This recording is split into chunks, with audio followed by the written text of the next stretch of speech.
I used to say many times when we see some decks and some pitches from startups, I always have two comments. One is this a product or a feature? The other one is this a solution looking for a problem? Food tech, I used to say in private discussions like this one, food tech is starting to be a teenager. We need to convert farming into a sexy industry.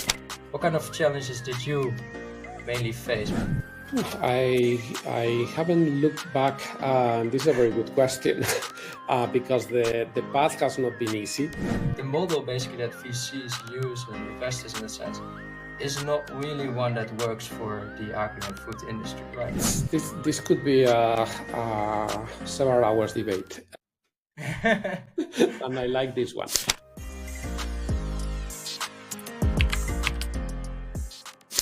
Welcome to Tomorrow's Bites. We believe today's conversation will be a little bit different to ones that we had so far, because we talk a lot of times from the founder's point of view, and now we are standing from other side of view, more investor side of view. And why do you believe that it's important that listeners stay and listen to this conversation? That's a very good question, and a tough one as well. So we are going to be talking about how the future of food is being built. And the perspective that we have at Eatable Adventures is slightly different from what other people are doing on one side. So we believe that strong integration with the startups and the industry is basically producing relevant changes. And then the other side is that we are operating in Southern Europe and Latin America. And those are food production regions that produce the food that is consumed somewhere else. So it's important to see how we are evolving this market. That's a good one. I think people will stick on this, José. We always want to know a bit the background of our guests. Mm-hmm. And that is mainly going basically back to our youth. For you, José, how did your youth shape eventually like towards the position that you have now, right? Like setting up the Adventures and building it so far and the mission that you're currently on? Well, the story of Eatable Adventures goes back 11 years ago. So, and the number is relevant because many people think that what you see now is basically happening very quickly, but time is very important. So back in 2013, the founders of the company, we had a reflection about the food system. The food system is the largest industry in the world.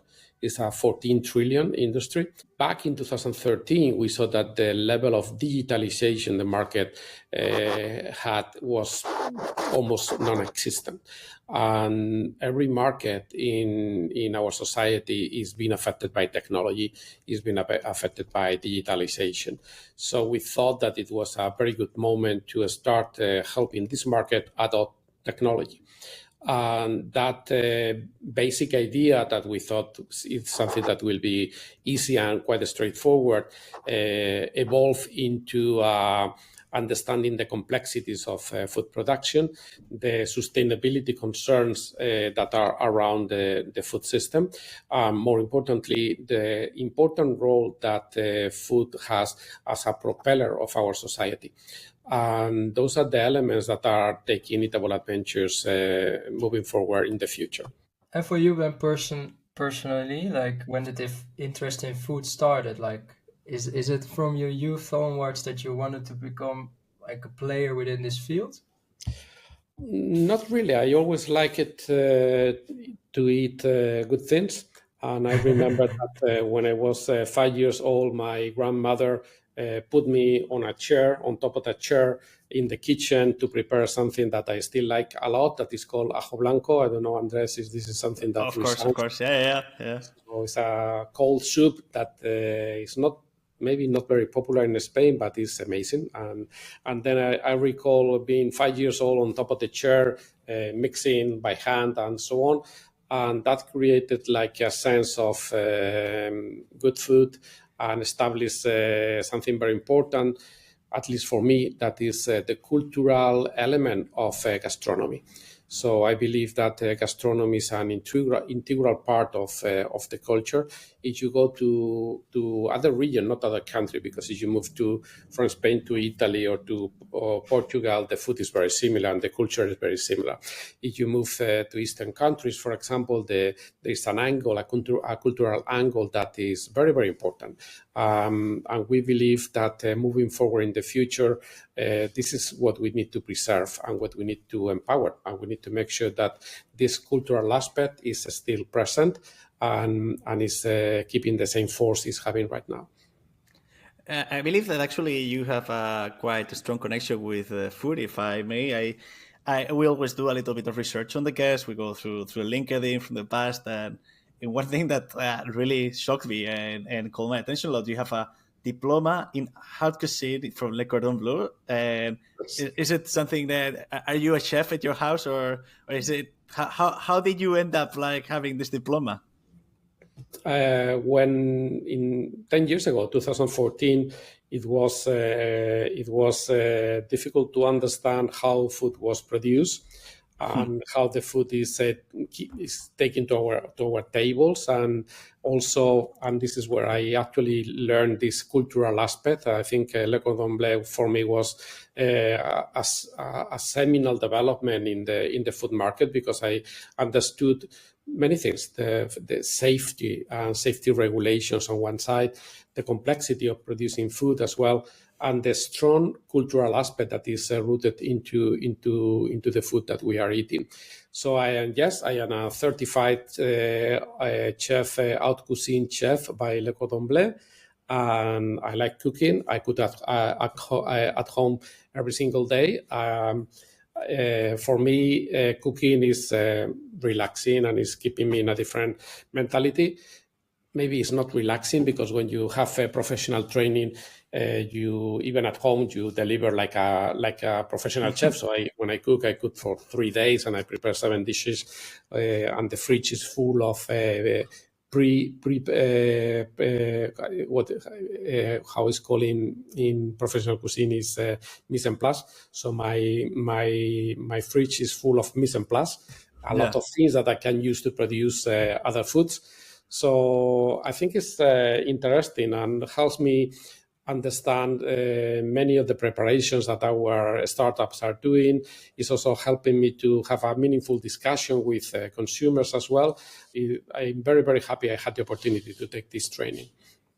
Yeah, because one thing that I was actually thinking is that if I look to your whole professional development until the moment you found Eatable Adventures, you don't seem to have any connection with the food industry. No. But you said before that it was you and the group of founders that started like rethinking about the food. How do you end up into that situation when you're not so linked to it? Well, I was always working on innovation. So from my first day at professional day, I had been involved in innovation. So back in the 90s, that is when I started to work, innovation was something called internet. And so I was one of the pioneers of internet development, mobile internet. I was also one of the pioneers in the streaming market as well. So I used to work with a few guys that invented streaming technically. Wow. And that evolved into telecommunications, innovation, startups, and so on. When you get into this thinking that I mentioned, this reflection I mentioned, we didn't see such a strong presence of biotech and life sciences developments in this market, but we thought that computer-based technologies will play a strong role. And that was my core expertise, that was innovation in computer-based technologies. And that is why we thought that getting that experience into this market will make sense. It's true that being involved in innovation for such a long time develop some skills that are proving interesting. So the ability to understand whether something that looks like a strong trend is going to be happening or not is something that you develop with experience. And I have seen many, many new trends that went nowhere. I had seen many trends that I used to joke with one of my former colleagues in the computer business that this year is also the year for this new technology. So in this food market, we are also seeing this. We are seeing a lot of new technologies and emerging technologies that looks like they're going to be blooming this year, and then nothing happens. Following year looks like it's going to be blooming, nothing happens, and then ultimately takes 10 years, creates in a different way, shape it in a completely different way, or completely disappear and is meaningless. So those skills are very important in this new market. Like to this, so it doesn't happen and then you think the next year it will happen, the startup, and it takes 10 years. You say like, well, what are like reasons to this, that it is such a like failure and success process? Well, I think time is very important in innovation. New technologies need to find their market. And food tech, I used to say in private discussions like this one, that food tech is starting to be a teenager, or is still a kid that is seeing that will be a teenager in some time. And it's a very, very new market. And we need to learn the market. Food tech has had several waves. The first one was the delivery wave. The second one was the indoor farming wave. The third one, plant-based, cellular. We're in the precision fermentation wave, and so on. So all these waves are very, very important because they are building knowledge. So by getting into this investment process, by selecting startups, seeing the return they are having, seeing the performance the startups are demonstrating, basically we are shaping our knowledge. And this is something that psychologists call course of knowledge. And all of us involved in agri-tech and food tech, we are following this course of knowledge that is taking us from, hey, this looks like it's very important and necessary, to what is the real path, what is the real impact that we are going to be having, and what new things are coming in this path that we didn't think about in the beginning, and they are meaningful. In this path, in this course of 10 years, 11 years that you've been already, it's because I was just wondering, is there any trend that in the moment you said, this is not going to go further, and actually you were right? All the previously mentioned ones. Well, indoor farming has gone further, and also delivery, it's also working. Yeah, delivery is maybe. I used to say many times when we see some decks and some pitches from startups, I have this. I always have two comments. One is this a product or a feature? So is this a full company, or is this something that a established company can enable in 3 months? So the feature versus product versus feature discussion is normal in our conversations. And the other one is this a solution looking for a problem? Many of these, yeah, I know that. Yeah, so many of these waves, they were solutions looking for a problem.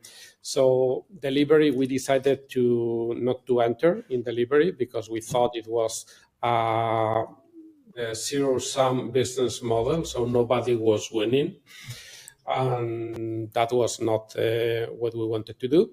The indoor farming, we have entered in 3 indoor farming companies.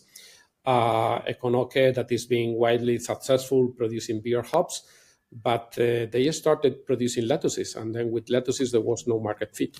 With beer hops, their market fit is amazing, and it's one company I recommend you, and the founder and CEO Ines is, and I always say this, is one of the best CEOs in the market, in the agri-tech market. We also entered recently Nebula Farms, that is a fully automated farm producing basil. Extremely price convenient, very high productivity. It's quite shocking to go there because you see a machine working and you cannot enter there. And the machine is not a robot that is moving very quickly. It's something that is very slow. It's just taking the right things, and is something that makes you think about how technology can be so impactful and produce food in a different way. Massive scale in this case, so the productivity level is 30 times compared to the traditional crop. So indoor farming, we adopted and we entered into a different model.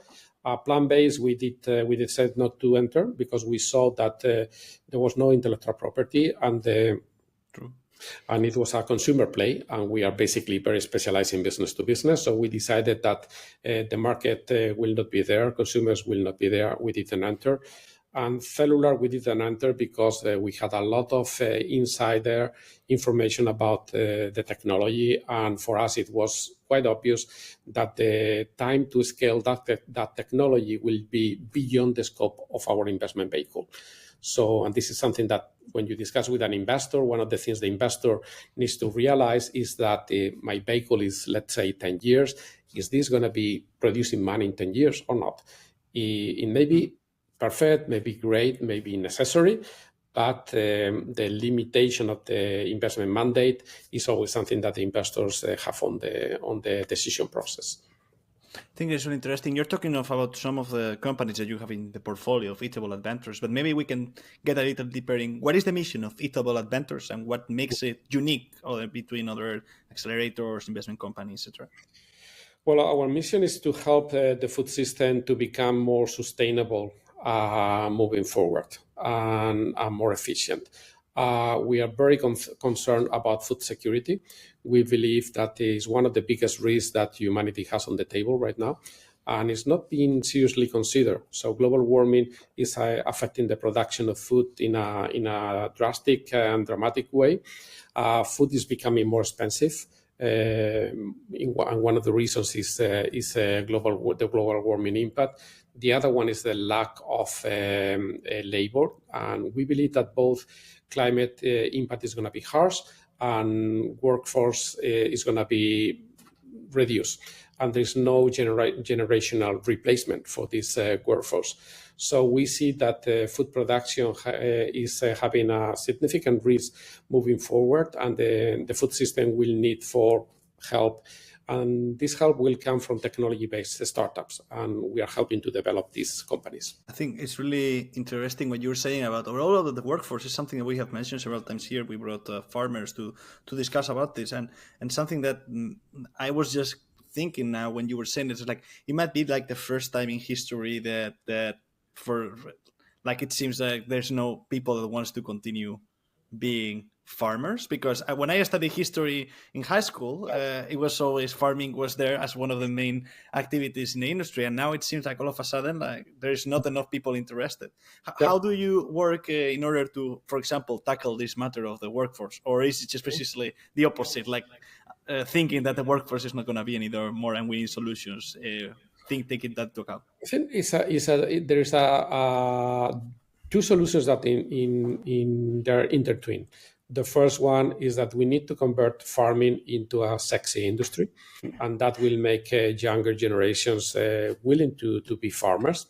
And the way to produce this increasing appeal in the farming segment is introduce technology. So when you introduce technology, like I was mentioning Nebot and their robotic facility, it's super cool. I visited Nebot with my son a few months ago. He's 15. And he was overexcited. And he was looking through the corners. He was looking behind. I said, this is very, very cool. So getting this coolness into farming by using technology is going to be attracting new generations. The other part of this equation is that if you introduce technology, your profit will be better, and the farming sector will be more profitable and will deliver more money to the people that participate on it. So that will continue to attract more people. So for us, the introduction of technology is critical to make the productive segment of agri-food more appealing for younger generations and continue having the same support and the same productivity that we are having right now. Maybe Shaco makes a question. I just remembered that in a podcast that I listened, there was Scott Galloway, that is this investor and professor.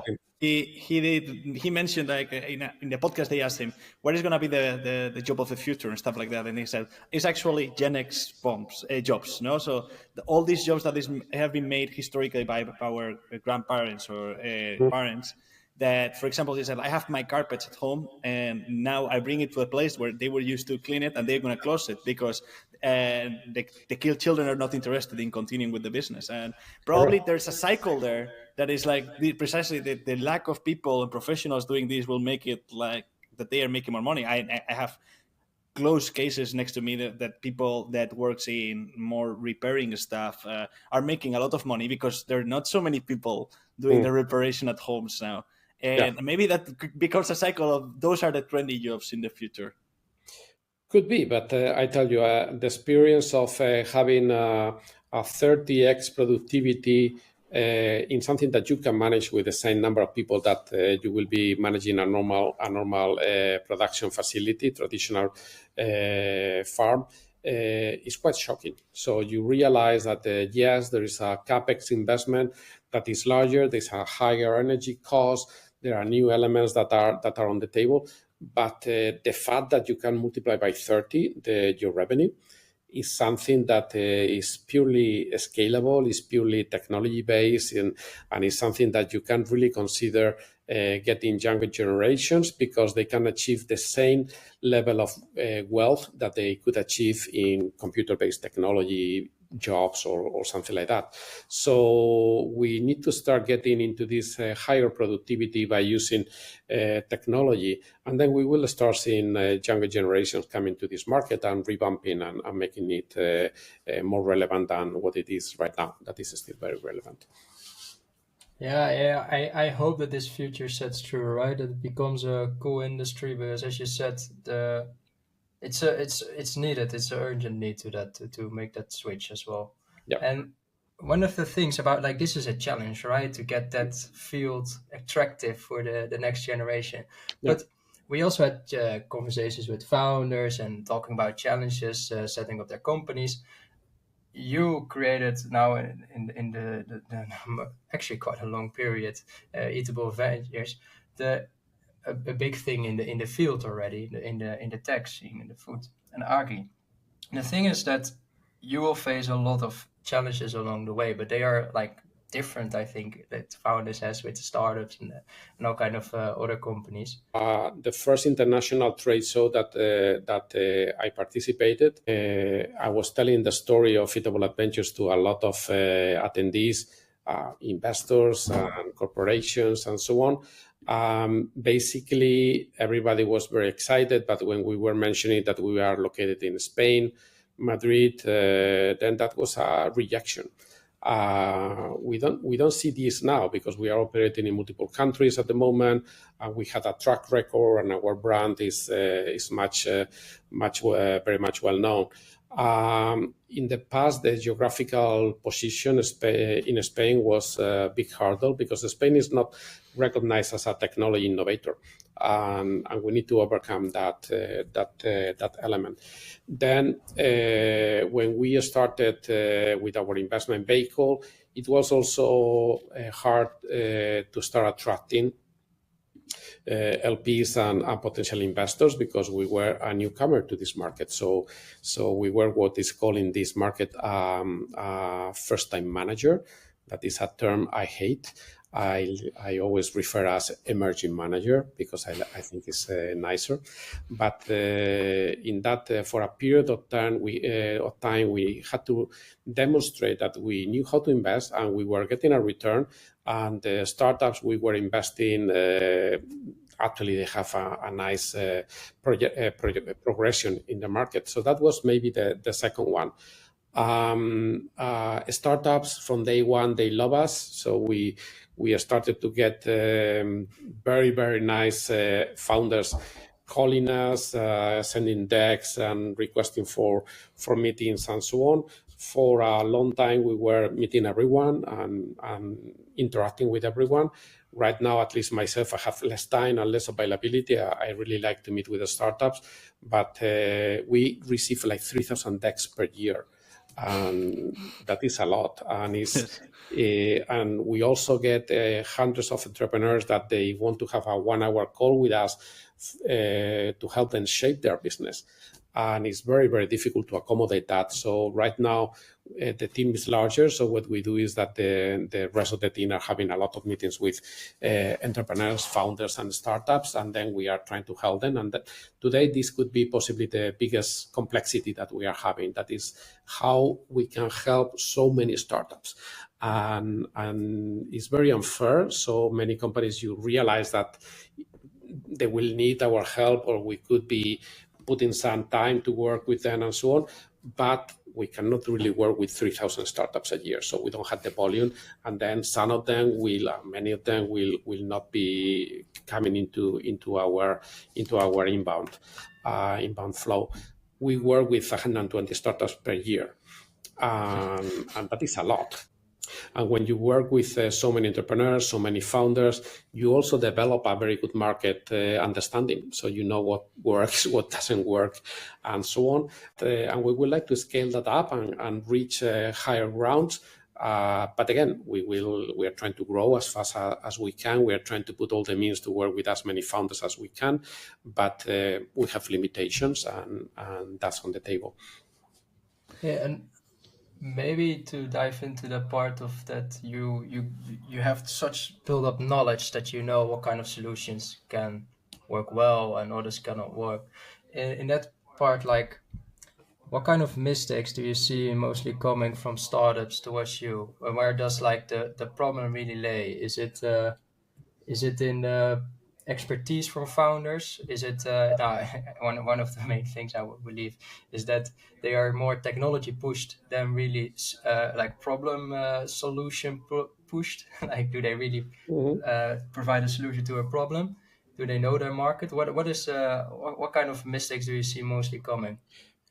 The first one could be to listen to too many people and to not listen to too many people. So I think you need to talk to a lot of people and you need to make your mind. But sometimes you speak to too many people. Sometimes you speak with people that is not putting the right message on the table. And in some cases, you don't really speak and reach out to the right amount of people. And this is a very complex balance. So it sounds very complex, but this is actually very complex. When I meet entrepreneurs, I always tell them that they should take my opinion with a grain of salt, because I'm not in the company. So I'm just parachuting into a 40 minutes meeting, and then I need to understand what's going on and then give some feedback and so on. It's quite likely the feedback I give is not the right one, because I don't have the full picture. I'm not completely immersed into the day-to-day of the company. I always tell all the entrepreneurs, whatever I tell you, take it with a grain of salt and speak with more people. So make the same question to more people, and then they will give you their feedback, and then you build your own knowledge. So you need to do that. If you go very far and you speak with a lot of people, everybody will tell you something different, and they will drive you crazy. So you will not really understand what is going on, and it will be a meaningful process. So there is a balance. But some founders, they don't talk to anybody. Some founders, they only talk to the closest friends that will tell them what they want to hear. Some founders talk to everybody they meet on the street, events, and so on. So they get a very diverse set of multiple opinions.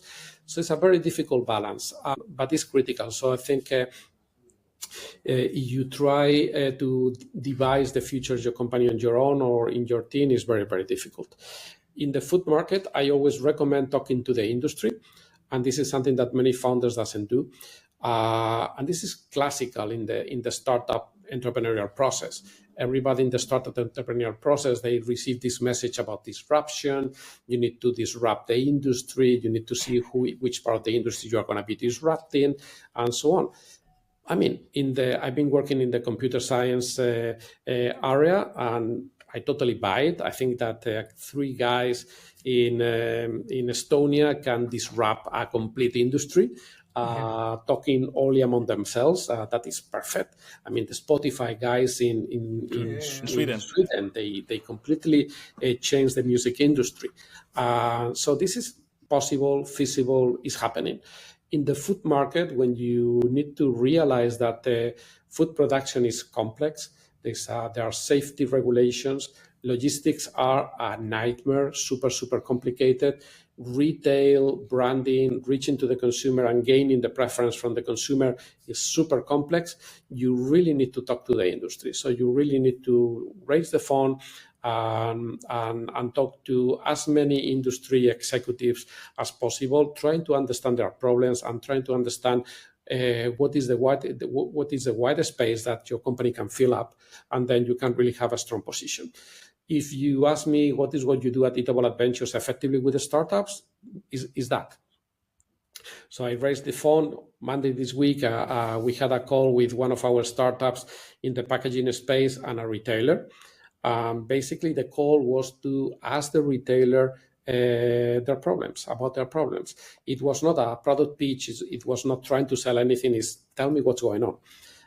So the retailer, their reaction was amazing. They said, okay, fine. So we see we have a need in this space. This is what we need. These are the areas that we want to move forward. These are our volumes. This is our cost. Every time that this problem happens, we have a cost that is so much money per day, and so on. So we got invaluable information so that the startup can basically shape their solution. And the outcome of this meeting was, we will provide you with samples, we will provide you with some reports and so on, and we will come back in a month with a proposal. Hopefully in a month from this week, I expect that proposal will be meeting the need of this retailer, and hopefully we can close a deal with this company, or the startup can close a deal with this company. So this is possibly the most important thing for an entrepreneur to do, that is to realize what is a real problem and how their technology can be a real solution. And Shako, I go back to this sentence. You like it a lot. That is a solution looking for a problem. So let's try to do it the other way. Let's try to have a technology and find for a real problem and how we can fix it. Yes, indeed. Yeah, very clear. I think that there is something really interesting also about these conversations, because it's not only about like identifying the problem with the consumer. It's also sometimes with the corporate, the retailer or whoever, helping to identify the problem themselves, in the sense that maybe they know that, yeah, of course we have problems with the packaging, but maybe they didn't stop and go, maybe the problem comes from here, or maybe it comes from B, or maybe it comes from C. So I think that probably that also is really helpful in order for the companies to be open to hear more about your solution, because you're actually like helping them to see where the problem might be, and then it's like, okay, yeah, it's true. I never thought about that. Let's see, what do you propose then in that sense? So I think that is a really interesting practice that you're putting on in Eatable Adventures. Going back to one thing you mentioned about Eatable Adventures and the first challenges is, I'm Spanish and I'm always really curious about the situation of the food innovation in Spain. I think right now we're kind of in a growing state. I saw it like lately also with the F Talks that Kilometer Zero Food Innovation Hub also organized. I saw a lot of reaction in social media, and I thought that was really positive. How do you see the growth of food innovation in Spain right now? Well, I think actually we are one of the pioneers of food tech, definitively in Spain. I will say that also in Europe. And I'm thinking about the initial food tech meeting that happened in Spain. I think it was in February, March 2014, 10 years ago. It was organized by Beatriz from Tech Food magazine. At that time, it was the attendee list was 11 people, including the organizers. And the market was very small, and some of these people is still around in food tech. Some of these people are not still in this market segment. The needs and the market has been evolving. Something that has happened in Spain is that many startups were launching this market because there was an initial activity level. A few months after this event in 2016, we launched the Gastroemprendedores community. it was quite shocking because we were expecting like 10 people. And then in the very first meeting, we got 89 people that we ultimately got to know each other. But little by little, a community was formed. There were not so many startups at that moment. I will tell you that mostly was digital services in terms of direct to consumer or websites and so on, e-commerce, these type of solutions. Little by little, the Spanish ecosystem has been shaped with a lot of institutions putting their effort into food tech, universities, research institutions like CNTA that we collaborate with them since a few years ago. ETHEX started to launch their program for food tech internationalization and so on. So little by little, a number of initiatives were launching in the market. I will tell you that 23-24 is the year of venture funds. So we have a lot of venture funds for food tech and agri-tech in the country right now, what is super, super spectacular. And then the market is developing very, very fast. We are very, very happy to have been in this market since the very beginning, and we feel very privileged by having helped to drive the market forward. What is going to happen in the future? I think we will have many more programs. And I think we will have many more startups because we receive more and more call from entrepreneurs and contact from entrepreneurs every day. And we see that other markets are working in a similar way. So we are also working in Italy. We have a 7-people subsidiary in Verona. When we started mapping the Italian market, there were 190 food tech and agri-tech startups. Our deal flow in Italy so far is 390 startups. So in 3 years since we started working in Italy, 2 years and a half, the number of startups has almost doubled in the country. And many programs are appearing, many venture funds are appearing. So the process is very similar to what happened in Spain. So I believe that agri-tech and food tech is little by little is starting to be a theme. It's starting to be something that entrepreneurs want to put and dedicate their time and energy into creating, and that is very positive because, as I mentioned in the beginning, I actually think, and Eatable Adventures, we think is fundamental for having a sustainable food security moving forward. Jose, when we I hope that Spain can develop themselves as well, right? I mean, it's I think in the end, if we in the end, this work is done for a better future within food and agri, following the challenges. So that's something we need to push forward. And every country and every place has their own different problems, and they maybe need tailored specific solutions to their problems, right? Yeah. Another thing is that when we talk about these innovations and about these solutions in the food and agri-tech, we talk mainly about open innovations, right? Yeah. And I know that with first of all, I want to dive into open innovation. Maybe why is it so of importance in your point of view? What are the unique benefits of open innovation? Well, we started doing open innovation in 2017, working with us in the entrepreneurship community I mentioned, and they said, look, there are when we talk with the founders that come to these events, we see a lot of things that are interesting and they could be meaningful for us. So why don't we do a specific program trying to work with these entrepreneurs? The client was Meliá Hotels, and we started working with them in this capacity, finding solutions that could be helping them actually be more sustainable because they were already in this sustainability path in 2017.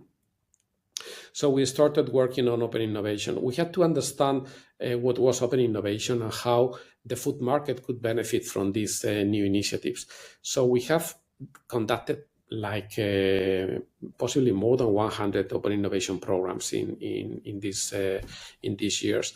and we focus a lot into providing the connection and making the relation between startups and corporations work. That is not always easy.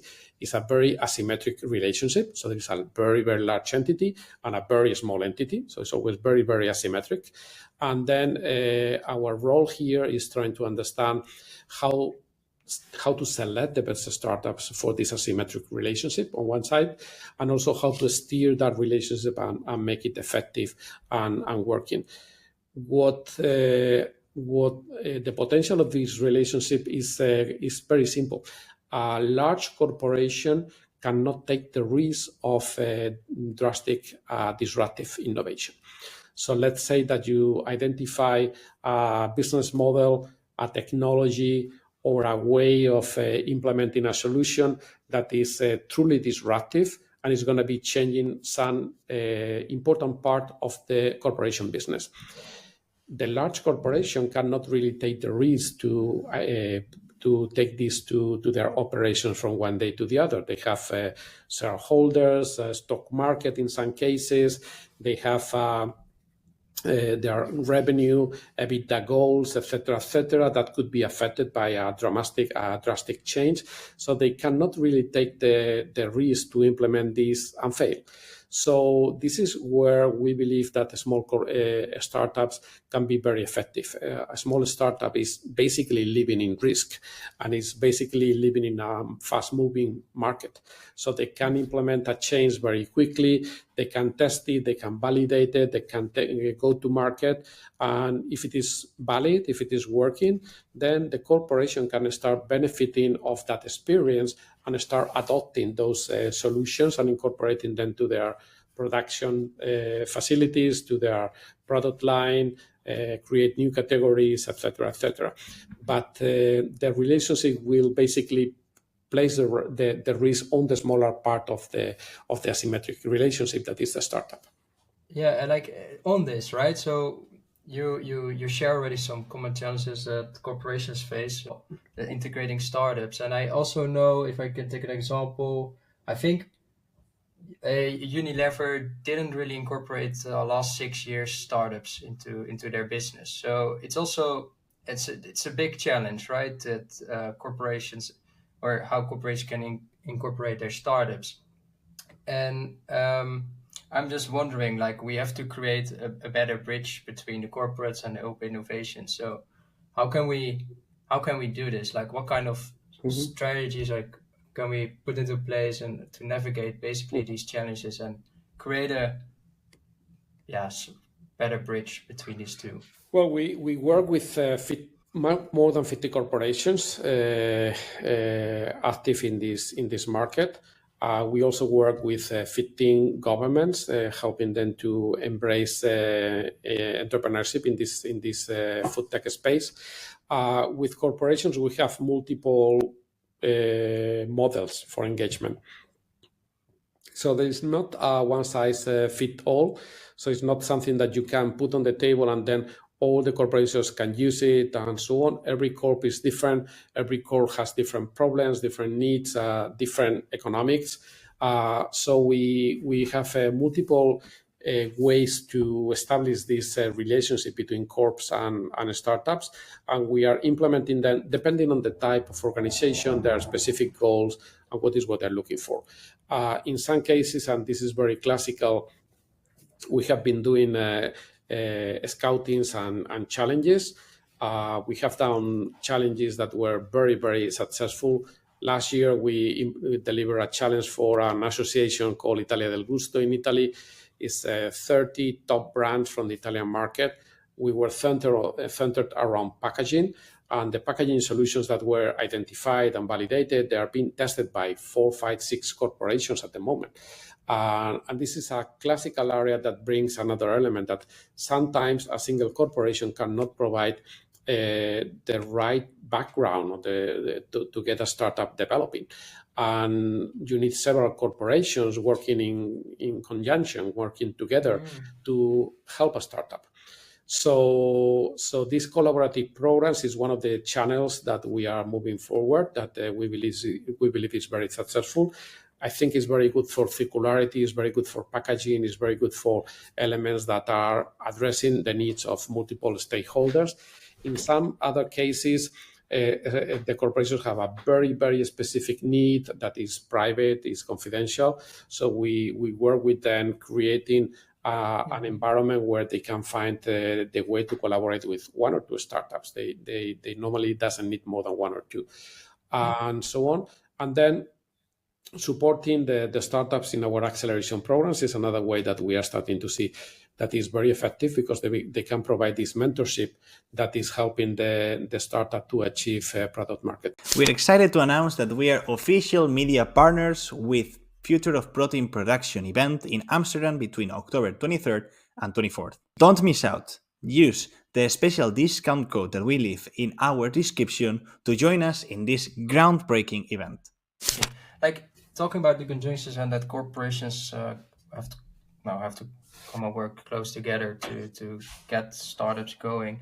I'm always wondering, like, how does that work? Because sometimes, startups have solutions that a corporation wants to integrate it by themselves and don't really want to share that technology with others. So in some cases, I can believe that this is not going to happen, right? Mm-hmm. Yeah, I think this. If you ask me, this is something I saw more 3 years ago than now. And now corporations have understood that they cannot reach exclusivity in a specific product, and that the best exclusivity, to put it in another way, the best exclusivity is to have a strong contract with the startup and start getting all the production on commercial terms, because that is effectively going to be exclusive and is the best way to sustain all the parties in the equation. So a few years ago, we saw corporations wanting to get into intellectual property agreements and so on. Right now, is much more about commercials. It's about, you have this ingredient that I need, and I'm going to be purchasing so much tons every year. And by default, the startup can produce what they can produce, so you end up purchasing the whole capacity. So that is likely the way I see it happening right now. That is a very positive outcome, because the startup is getting revenue, they're getting a client, the corporation is getting a solution for their problems, and we will see this much more moving forward. A few months ago, one large corporation stopped selling one very classical product in Spain. That is, Andres will know, the empanadas, masa de empanadas from, it was Buitoni. So Buitoni stopped, I think it's temporary, for 6 months, they stopped selling this product because they couldn't source the raw materials in sufficient amount. So this is something that we will see happening more and more in the future, especially with this climate adverse conditions for production of basic input for the industry. And then they will need to substitute that product for something different. And that is where startups are coming to provide new ingredients, provide new ways of producing these final products. And then is a synergistic relationship that we feel is going to be developing commercially in a quite a strong way. I wanted to make use of the fact that you were here also talking a little bit from the investing side. In a report that was on the food innovation landscape in Spain that was conducted by Eatable Adventures, one of the main aspects that most of the interviews agreed on was that the investors seemed not to be informed enough about the food industry. Do you see this as a crucial factor behind last year's deceleration in the investment industry? Well, I think that the deceleration has been global. But it has not been so severe in Europe. So you look at the investment volumes in Europe, they were a little bit smaller last year, especially in delivery. That is the consumer-facing part. In food tech and agri-tech, the decline has been very, very tiny, not significantly relevant. Therefore, I believe that we are still investing more in agri-tech and food tech, and this is in Europe, and this is something that is very positive. If you evaluate the decline, it has happened mostly in the plant-based and cellular areas. So those are the areas where investment has dropped significantly, and is producing this little recession in the investment part in Europe. I also agree that investors need to be closer to the industry. And as I mentioned before, when you come to these startups, well, most people think you need to be completely isolated from the industry, because the industry will be the ones that will purchase the startups and will provide an exit to the investors. And that is going to be like that. But in the food market, I believe that there is an important need to understand what are the real needs from the industry. What are the areas where the industry can benefit from innovation, and what are the areas that are perfect and they are completely already sources and there is no need for additional innovation. So I believe that investors need to talk more with the industry in this market space. Plant-based is clearly one of these areas, and cellular is clearly one of these areas. The industry had similar solutions ready. They could respond to those consumer needs very, very quickly, but consumer demand was not there. And then this is an area where this communication should have been more intense and effective.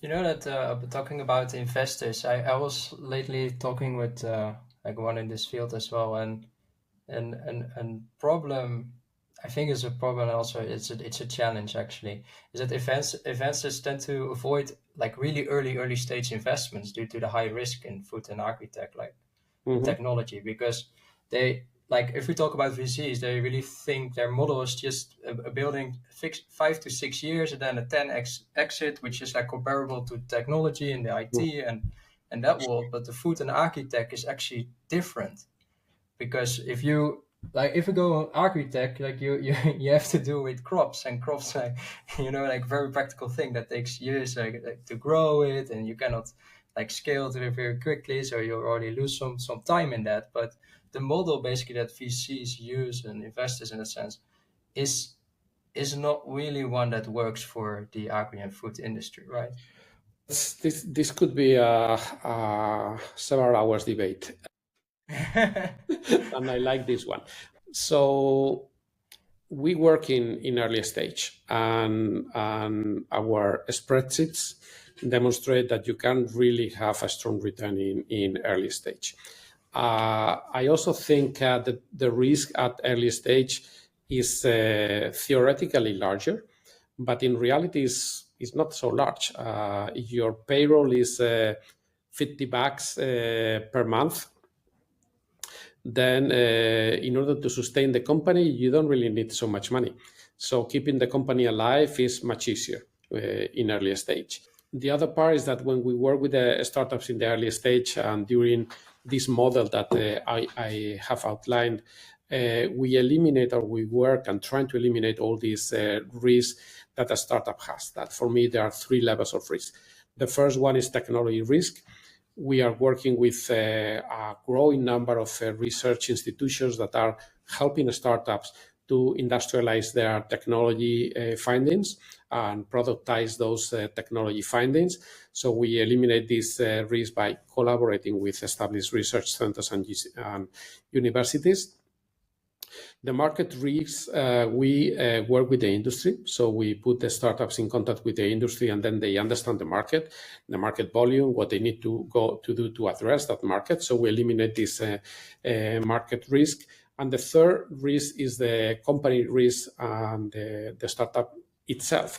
So during the program, we work to create a team to help them to recruit new team members. We provide funding so that they can hire new team members as well. So we work with the 3 levels of risk during our acceleration programs. And the outcome is that in a large percentage, and much larger than standard industry rates, the companies grow, continue in operation, and continue taking their solutions to the market. In our investments last year, 66% of the startups are raising a second round in less than 1 year. And that is a large number. And if we have this conversation a month from now, the number will be larger, because there are 2 or 3 that are starting their rounds. So we will be likely in a 75% rate of companies that are growing in our programs. And then the companies that raise a second round on average, they're multiplying their value by 3.6. What is an amazing figure. So a company that enter our programs at 2 million valuation, something like that, when they finish the program, they are roughly in 7 million pre-money value. And that is happening in less than a year, in 9 months, typically. So it's a clear demonstration that early stage can be managed. If you only invest in a company in early stage and you don't really provide this value, then the risk is very high. And I agree that it's a high risk environment and business model. But if you provide the support and the means and the process that we are putting on the table, risk is significantly reduced. So a solution is for VC to sustain and help with more things than only the money side. Yes, but you look at the VC market in Europe is mostly a private equity. So VC market in Europe is mostly deploying capital and following the investment. If you look at the VC market in the US and in Silicon Valley, I'm very close to the Silicon Valley environment. I studied in Stanford. I have a lot of friends there and so on. So you go to the Silicon Valley model, more and more venture capitalists are starting to deploy marketing teams to advise the companies, HR teams to help and sustain recruiting with their portfolio companies, business development guys that are helping them to get connections with the industry and progress. So the model in the US is moving forward more towards something that is similar to our approach in Europe. There's one venture capitalist I like a lot in Palo Alto that is called PRBC. So PRBC was founded by Mar Hersenson, that is a Spanish in origin lady. She's been working in the Valley for many, many years and is an amazing professional. So PRBC started as a pure play VC, so they were putting capital in companies, and now they launched their own accelerator, their own incubator, and they're moving to the space, similar space to where we are, coming from the other side. So I believe that an accelerator should be a venture capital or a special type of venture capital. Moving a little bit, like trying to put the last notes of this conversation, Jose, how do you see the future of Eatable Adventures in the next 5 years? What goals or milestones will you have like to achieve then? Well, we are very excited about our development in multiple countries. So right now we have subsidiaries in Italy, UK, and Colombia. The Colombian company was founded like a month ago. We are very, very excited. We are very interested in Latin America. We think it's a very natural and strong cultural fit for Eatable Adventures. And also the quality of the entrepreneurs and the developments that we found in LATAM is very, very surprising. So we want to help them move to new heights and to develop a similar food tech scene in Latin America than the one that we are having in Europe. We are also very active in other countries in Europe, so we see ourselves operating in more territories besides Spain, Italy, and the UK. So growing in Europe and Latin America is where we see the company in the coming few years. Hopefully 5 years from now, we will be having a stronger presence in this territory. Yeah, that's some nice future predictions and movements how you can get forward. Hey, Jose, there's also a closing to this episode, because I mean, you next time we are going to dive more into the investment point of view. Take another hour for that. Yeah, we can talk a few years how it looks forward to, and maybe we need to change that a bit as well. But there are two things before we end this. There's the opportunity for the guest to ask us a question, because we fired questions to you all the time, but now it's your opportunity to ask a question to us. Well, you're interviewing a lot of people, so you're having a privileged position, understanding what is driving this market forward. And my question to you guys will be whether you have seen some commonalities in the people you have interviewed and common themes that are driving all their initiatives to shape at this market. That they all believe that they are creating a better future. and the thing is that they do, but then you have to question is like, are they really doing it, or like is it just a belief? And but no, like there's certainly one thing from my side. I don't know what Anders No, has. that is definitely a good one. I was trying to, yeah, of course, we have interviewed like several people now, and I Something. am and I am trying to see like where connect the dots. I think that the one that the Shako said a lot, but if we have to put it maybe into and maybe something practical, that is the exercise I'm trying to do. I really see I see that all of them see that the food industry requires that we need to collaborate and we need to educate everybody, Mm-hmm. investors, consumers, and make understand what are the things that actually are needed. Because I believe that in the food industry we are more or less agree on certain ground things and we really understand how things work. But then when you see it in media, for example, that or you see it or you talk with somebody that is not in the food industry, those things are not clear anymore.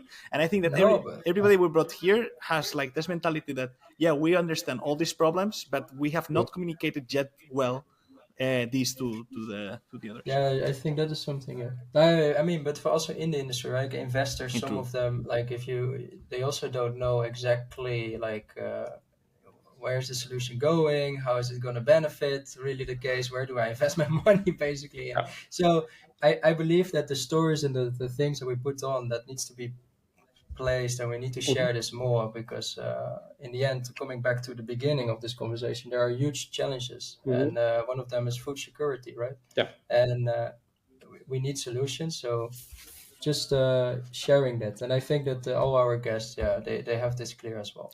But something Perfect. that all our guests have in common is that they answer to this last question. It's normally the most difficult one. Jose, what is your favorite food or dish? My favorite food, Yeah. many, many. That's it. I will not be able to tell you a single one. I love paellas That's and mine. for That's mine. I try to perfect my paella recipe every second weekend, something like that. So that could be possibly one. But that would be funny. In my home, comfort food is Chinese wok. Yes. In it. So So if there is something that you say, hey, what do we have for dinner, and so on, then a chicken and vegetables wok or a fried rice or something like that will appear on the on the conversation. So Chinese is very important in my day-to-day cooking. well, I was wondering, how do you improve your paella? Is it the cook like the outer layer where the crusty part has to be? that's the Uh, other player. no, I can send you my recipe. So I'm more than I can happy to share. share it. I can share the one of my grandmother, and then we can we can fine tune. This is very Spanish. Everybody has their own recipe for Yeah. paella. But yeah, definitely, it's incredible. Like, well, if you go to Valencia in particular, that is really there's only a recipe. But then if Yeah. you spread it out of Spain, a paella is always different. And on that one, I always use this way of doing it from Alicante. That is to prepare the I forgot the name now. The garlic and dried pepper and tomato mix before. Yeah, yeah. That's how my that's how we do it. I am from Very, Alicante, so. I'm not very Valencian in this recipe. Yeah. Well, Jose, it's been a great conversation. We're really happy to have you here. I think you said really interesting stuff that overall, because as I said, we interview a lot of startup founders. We have several people in the startup world that listens to this podcast. We believe that this is going to be a great conversation for them. I guess that you really can convince them from the first part where you said, why do they have to stick? And I'm really, really glad that you came. Thanks a lot for accepting the invitation. Thanks to you too for having us. Anytime, it was a great chat.